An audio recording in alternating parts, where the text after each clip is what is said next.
अस्सलाम वालेकुम guys, welcome back to my channel. कैसे हैं आप सब लोग? उम्मीद करती हूँ बहुत अच्छे से होंगे। अल्लाह पाक हम सबको अपने हिफ्ज़ व अमान में रखे, हमारे रिस्क में, हमारे रोज़गार में और हमारे दस्तरख़्वान में खैर व बरकत डालें।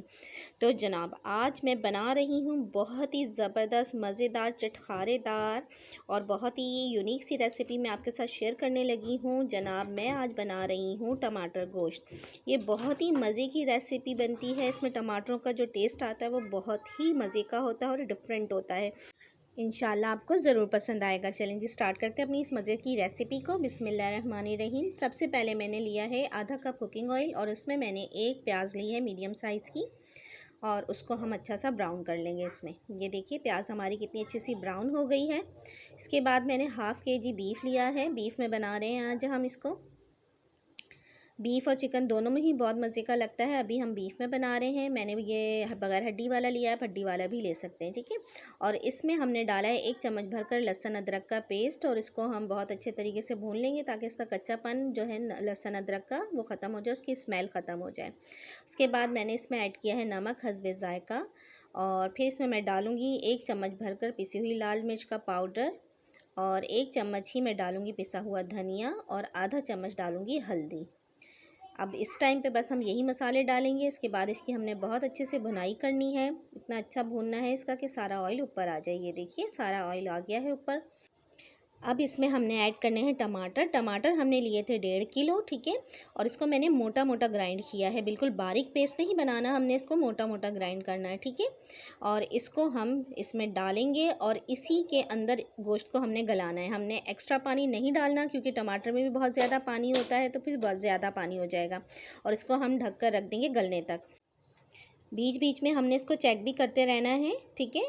और ये देखिए ये पानी सारा तकरीबन इसका सूख गया है, थोड़ा बहुत है वो हम भुनाई करते वक्त सुखा लेंगे। ये देखिए कितना गाढ़ा गाढ़ा सा हो गया है। गोश्त को गलने में तकरीबन लगे हैं आधा घंटा, ठीक है। कुकर में डालते तो हम ये जल्दी से गल जाता, मगर ये इस तरह से हमने देगची में गलाया है तो ये आधा घंटा लगा है इसके अंदर। और इसको अब हम अच्छे से भुनाई करेंगे इसकी कि इसका सारा ऑयल ऊपर आ जाए। भुनाई हमने बहुत अच्छी करनी है, नहीं तो टमाटर का जो कच्चा सा टेस्ट आता है ना वो आ जाएगा। अच्छे से हमने इसकी भुनाई करनी है। इसमें हमने हरी मिर्चें डाल दी हैं, 5-6 हरी मिर्चें डाल देंगे हम। लाल मिर्चें जो हैं वो बहुत ज़्यादा हमारी अच्छी तेज़ हैं तो इसलिए मैंने हरी मिर्चें कम डाली हैं, ठीक है। आप अपने हिसाब से इसमें हरी मिर्चें ऐड कर सकते हैं, कम या ज़्यादा। और इसकी हमने बहुत अच्छे से भुनाई करनी है। गरम मसाला ऐड कर दिया है मैंने हस्बे ज़ायक़ा आधा चम्मच और इसकी हमने भुनाई शुरू कर दी है। पानी डाल डाल के भी भुनाई कर सकते हैं आप जब तक कि ऑयल ऊपर ना आ जाए, मगर इसमें पानी है अभी तो मैंने पानी नहीं ऐड किया, इसी में हम इसकी भुनाई कर रहे हैं।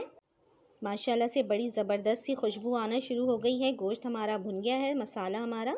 अब इसमें हमने हरा धनिया ऐड करना है। हरा धनिया ऐड करके अब मैं इसको ढक कर फ्लेम बंद करके 5 मिनट के लिए रख दूँगी कि इसका ऑयल ऊपर आ जाए अच्छे तरीके से। अब हम इसको करते हैं डिश आउट। हमारी मज़ेदार सी ज़बरदस्त सी रेसिपी तैयार है। टमाटर गोश्त बहुत ही मज़े का लजीज बनता है। आप इसको ट्राई कीजिएगा, आपको बहुत पसंद आएगा और बार बार बनाएंगे इंशाल्लाह। ये आप चावल के साथ, भगारे हुए चावलों के साथ, रोटी के साथ, पराठों के साथ, जिसके साथ भी खाएंगे आपको ये बहुत मज़े का लगेगा। और ये सहरी में तो बहुत ही मज़े का लगता है पराठों के साथ। आप इसको ज़रूर ट्राई कीजिएगा, आपको बहुत पसंद आएंगे इंशाल्लाह।